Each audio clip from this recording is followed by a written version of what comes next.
As 3 alunas que gravaram um vídeo debochando de uma colega de curso porque ela tinha mais de 40 anos, né? Aquele papo do etarismo, do preconceito com quem tem mais idade. E olha que a gente está falando de uma mulher de 40 anos. Lembram-se, né? No vídeo, as meninas dizem que uma pessoa dessa idade não poderia estar na universidade. Que absurdo, né? Não só poderia estar, como poderia te dar uma aula, minha querida colega jovem. O vídeo viralizou e deu destaque à discussão sobre etarismo, que é o preconceito com relação à idade. E aí, para a gente poder compreender mais esse assunto, a gente vai conversar agora ao vivo com o advogado Leonardo Pantaleão, para que nós possamos mergulhar um pouquinho mais, né, doutor? Inclusive nos hábitos enraizados, nos erros que nós cometemos com as nossas interpretações em relação à idade. Mas, primeiramente, bem-vindo, hein? Obrigada pela gentileza de nos dar essa entrevista. Eu que agradeço, Elisa, o convite. É um prazer falar com você e com todos que nos acompanham aqui na CNN. Doutor, etarismo. É curioso porque a gente está falando de uma definição que é só você abrir o dicionário que você a encontra. Mas de uns 10 anos para cá é que ela foi se popularizando um pouquinho mais, esses avanços da discussão. E existem inúmeras frases que nós mesmos falamos no dia a dia. Então, eu vou convidar quem está nos assistindo, o doutor já conhece muito bem, a acompanhar. Vai aparecer uma arte aí com algumas das frases que as pessoas vivem dizendo por aí. Olha lá. Você deve ter sido muito bonito na juventude, hein? Que bola fora, hein, gente? Acha que tem idade para isso, né? Quando olha para alguém com mais idade, fazendo algo que você, na sua visão, acha que é só de jovem. Ah, a pessoa, fulano, acha que tem idade para isso. É um coroa enxuto para a idade. Quem nunca, hein? Papo reto aqui. Quem nunca? Mais uma frase muito característica de etarismo. Na minha época não era assim. Você tem idade para ser a mãe dele. Ah, tá querendo parecer garotinha, hein? Frases que dizem respeito ao etarismo. E ali em cima tá dizendo, ó, etarismo, idadismo, ageísmo. Doutor, primeiro, essas definições são sinônimos? Tudo faz parte do mesmo pacote quando a gente está falando de etarismo? Faz, Elisa, faz parte. Se você observar, o etarismo e o idadismo se referem naturalmente à questão da idade, assim como o ageísmo, que decorre daquela expressão inglesa age, que significa idade, né? Então, ageísmo também significa essa questão relativa ao etarismo. E eu atento aqui às frases que você nos mostrava, eu fui lembrando de mais algumas que também são muito usuais, infelizmente, onde você se depara com, olha, você já passou da idade de usar essa roupa, ou então, olha, você está muito bem, apesar da idade, né? Ai, que horror que é isso, né? Que horror, doutor. Você está muito bem, apesar da... Ou seja, você quer colocar a pessoa lá no fundo do poço, é dizer isso. Não, são comentários do dia a dia e que muitas vezes nós acabamos incorporando e entendendo como normais, mas não podem ser considerados normais, porque ele tem sim um fundo ofensivo, um fundo que tem por um objetivo sempre fazer qualquer tipo de segregação. Então, quando você coloca assim, na minha época não era assim, ou seja, você é de uma época diferente, não faz parte do meu mundo agora. Então, você tem ali uma mensagem subliminar de uma discriminação, sem dúvida alguma, e isso muitas vezes, com o passar do tempo, você acaba criando problemas psicológicos de natureza individuais, como, por exemplo, uma baixa autoestima na pessoa que necessariamente é alvo desses comentários com frequência. Então, isso tudo precisa ser realmente sopesado pelo direito, pela própria sociedade como um todo, porque não se trata de um comportamento aconselhável por inúmeras consequências que podem decorrer. Doutor, criminalmente, essas jovens, elas podem responder por qual crime? Existe, assim, na legislação, o crime de etarismo? Como é que a legislação embasa esse tipo de crime?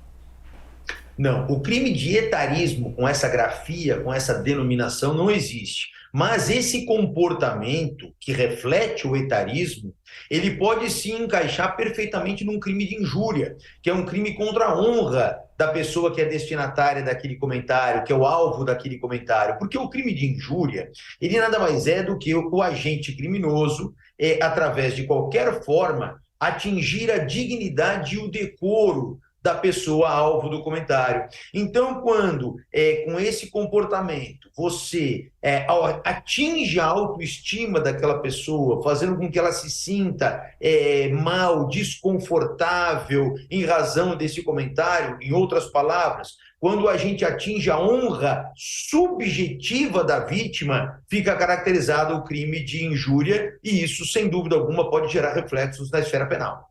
E a universidade, ela tem algum tipo de responsabilidade nisso que aconteceu por ter ocorrido dentro do campus e tudo mais? Tem algum aspecto aí, doutor? O que se pode discutir, Elisa, em relação à universidade no aspecto puramente civil, no aspecto de indenização, no aspecto indenizatório. Por quê? Porque quando nós pensamos no direito penal, a pena não pode passar da pessoa do autor. Então, na verdade, como os gestores da universidade não tiveram aí nenhum tipo de participação nessa conduta, ao que se tem notícia, então a responsabilidade acaba ficando restrita ao âmbito de indenização. Uma indenização até por dano moral, por ter permitido de alguma forma, ou ter negligenciado na fiscalização e, consequentemente, permitido que alguém que é um estudante da universidade possa passar por situações constrangedoras dessa natureza. Doutor, eu quero aproveitar o seu conhecimento para a gente expandir também nas questões comportamentais, né? Que foi a maneira que a gente começou a conversa. Muita gente diz assim, daqui a pouco a gente não vai poder falar mais nada, porque hoje em dia, né, você não pode falar mais nada, que tudo é ofensivo e não sei o quê. Por qual motivo, apesar da dor da vítima, tá, e disso não ter sido algo correto, por qual motivo é importante que a gente traga esses debates, né? Esse acontecimento originou o debate, agora nós estamos aqui na televisão falando sobre isso. Por qual motivo é importante que a gente possa debater isso para, enquanto sociedade, a gente poder avançar em umas questões, né, de enxergar mais o outro e compreender que às vezes a nossa brincadeirinha pode causar um mal para outra pessoa? Olha, Elisa, você pode falar o que você quiser, desde que não tenha por objetivo, nem sequer indireto, atingir alguém, ofender alguém, fazer com que aquela pessoa se sinta minimizada, tá certo? Quer dizer assim, então você pode falar o que quiser. Quando nós pensamos em brincadeira, eu sempre na minha família escutei, Elisa, uma frase que dizia o seguinte, que brincadeira é o que agrada. O que não agrada não pode ser chamado de brincadeira.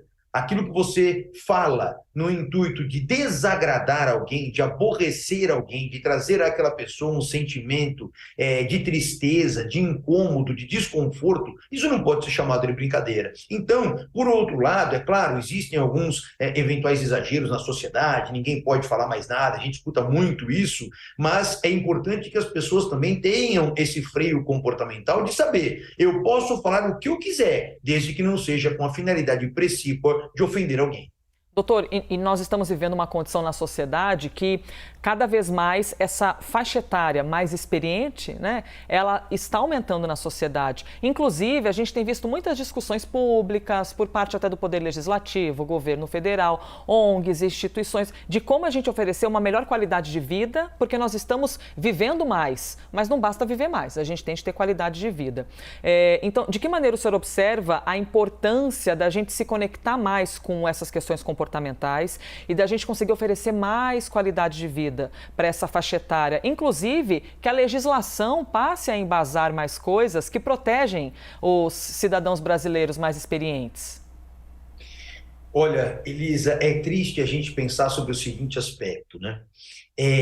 Quando a educação da sociedade não é suficiente para fazer com que sejam respeitadas as pessoas mais maduras, as pessoas mais idosas, e o legislador penal precisa vir para impor esse respeito àquelas pessoas que têm uma idade mais avançada. Nós temos inúmeros dispositivos legais que punem com mais rigor determinados crimes quando ele é praticado contra pessoas idosas, por exemplo, né? E o Estatuto do Idoso considera, assim, pessoas com mais de 60 anos. Então é muito triste, realmente, quando você verifica que a sociedade, ao invés de aprender, a sociedade mais jovem em especial, aprender ou tentar extrair as experiências de uma geração mais vivida, de alguém que tem uma experiência muito maior. Agora, há pouco, quando você abriu essa matéria, você foi muito feliz quando você disse que ela não só poderia estar na universidade, como ela poderia estar dando aula para aquelas jovens. Quer dizer assim, então, isso é muito importante, que as pessoas saibam valorizar, que não entendam que as pessoas, a partir de uma determinada idade, elas passam a ser um nada,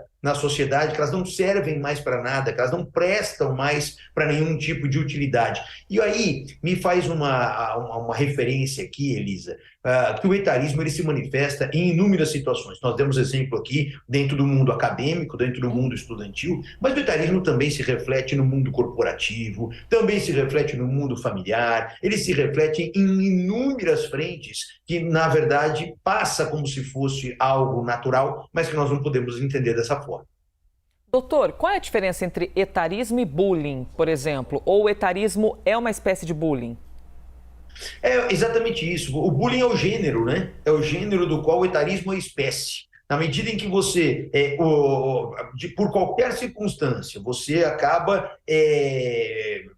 tirando ali um sarro, vamos dizer, de alguém por conta de uma determinada situação, você fica ali reforçando aqueles comentários, isso você está diante de um bullying, que pode ser de qualquer tipo de natureza, pode ser um bullying em razão de um problema físico, pode ser um bullying em razão de uma dificuldade intelectual, de uma aparência, um bullying é geral. Agora, quando nós falamos do etarismo, o etarismo é uma espécie de bullying, porém especificamente relacionada à idade do agente. Doutor, mais uma pergunta. Desculpe tantas perguntas, mas o senhor é excelente. Imagina que está aqui com uma jornalista que tem mania de fazer perguntas, aí eu vou ficar insistindo em mais questões. A estudante de 40 anos que se sentiu ali ofendida, atacada. De que maneira uma pessoa nessa condição pode defender-se?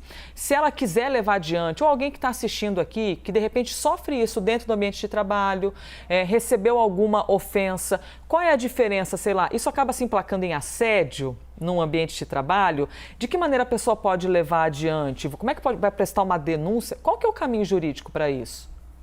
A partir do momento em que a pessoa se sentir incomodada com determinado comportamento de terceiro e ela entender que aquilo eventualmente merece uma apuração pelos órgãos da polícia judiciária, para que se verifique se realmente dentro daquele componente comportamental existe a prática de um crime, ela necessariamente tem que provocar as autoridades, para que as autoridades então instaurem um procedimento de investigação preliminar, consequentemente concluído pela ocorrência daquele crime, que os elementos daquele crime estão presentes naquele contexto, necessariamente então passa-se a um próximo passo, que é a fase judicial, onde estará instaurada uma ação penal e, consequentemente, o judiciário, mediante análise dos argumentos dos dois lados, das provas, do contraditório, da ampla defesa, ao final vai concluir pela responsabilidade penal daquele agente ou não, a depender daquilo que ficar demonstrado nos autos. Se a pessoa não tem dinheiro para contratar um advogado, ela pode fazer isso pelo poder público, né? Só para a gente ressaltar, isso é um serviço tão importante, né? Para quem eventualmente não tem condição de bancar isso, que caminho a pessoa faz?